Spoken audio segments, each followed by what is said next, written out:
Hello students, आप सभी का हमारे यूट्यूब चैनल में हार्दिक स्वागत है। आज की इस वीडियो में बात करने वाले हैं एमएड फर्स्ट सेमेस्टर एग्जाम 2023-24 की, जिसमें आप लोगों को मैंने paper first, paper second, paper third, यहाँ पर आप लोगों के हो चुका है, पेपर भी हो चुका है और मोस्ट इंपोर्टेंट क्वेश्चन भी मैंने आप लोगों को बताए हैं। और उसमें से 95% क्वेश्चन एज इट इज आप लोगों को मिले हैं। जैसा कि मैंने किसी न किसी स्टूडेंट से पूछा है, चाहे वो कमेंट के माध्यम से हो, चाहे मैसेज के माध्यम से हो, उन्होंने यही कहा है कि लगभग एक दो क्वेश्चन को छोड़ दो सर, तो बाकी लगभग चीजें मिल ही गई थी।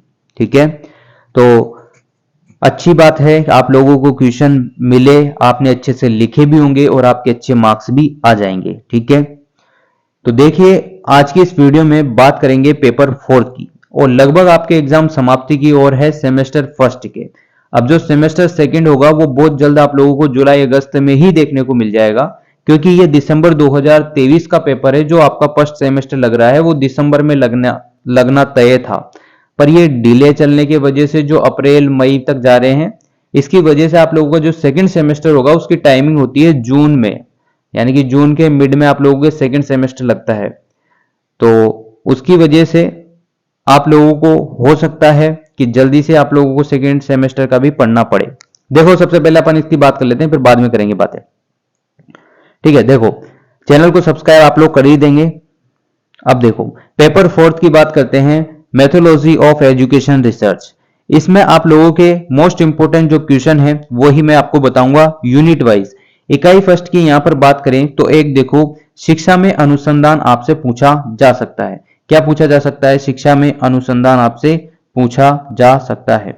शिक्षा में अनुसंधान आपसे पूछ सकते हैं। अनुसंधान की प्रकृति, अर्थ, उद्देश्य और विशेषताएं, यह आप लोगों से पूछा जा सकता है। इसका दायरा आपसे पूछ सकते हैं, और शैक्षिक अनुसंधान के क्षेत्र, शैक्षिक अनुसंधान का दायरा और इसके क्षेत्र आप लोगों से पूछा जा सकता है। इस बात का आप लोगों को ध्यान देना है। ठीक है, इतना देखो, इसका दायरा, शैक्षिक अनुसंधान के क्षेत्र। उसके बाद शिक्षा में वैज्ञानिक पद्धति एवं अनुसंधान आपसे पूछा जा सकता है। शिक्षा में वैज्ञानिक पद्धति और अनुसंधान आपसे पूछ सकते हैं। उसके बाद आपसे क्या पूछा जा सकता है? अनुसंधान के लिए पूर्वापेक्षाएं, संवेदनशीलताएं, परिवर्तन में विश्वास लाने की इच्छा।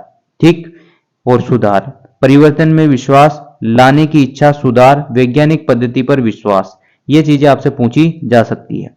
फिर बात करते हैं मौलिक, व्यवहारिक और क्रियात्मक अनुसंधान से आप लोगों के क्वेश्चन बनने की पूरी संभावना है।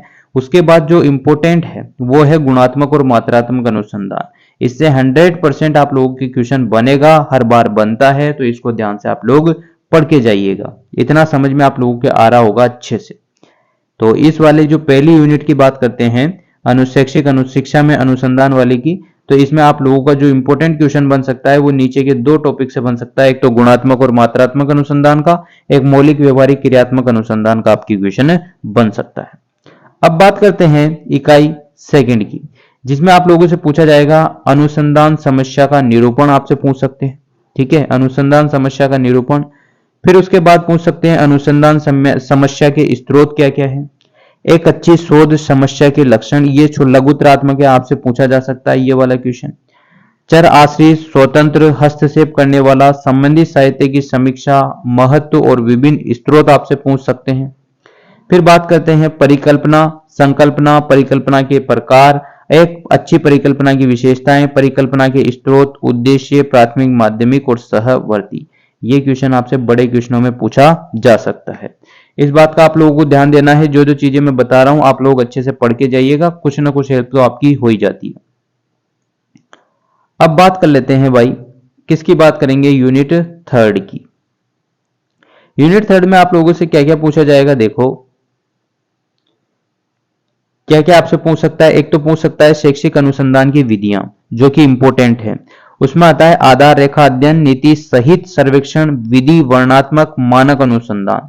तो इनमें से आप लोगों से क्वेश्चन पूछा जा सकता है। फिर बात करते हैं हस्तक्षेप अध्ययन सहित प्रौद्योगिक और इसके प्रकार पूछ सकते हैं।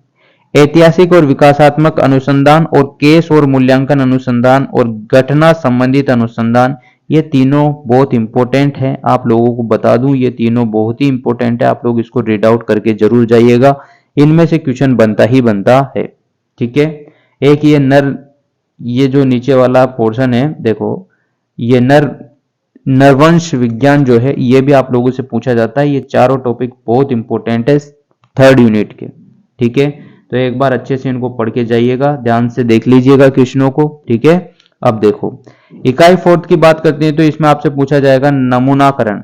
नमूनाकरण आपसे पूछा जा सकता है, जैसे कि जनसंख्या और नमूने की इकाइयां, नमूना आकार, नमूने का महत्व आपसे पूछ सकता है।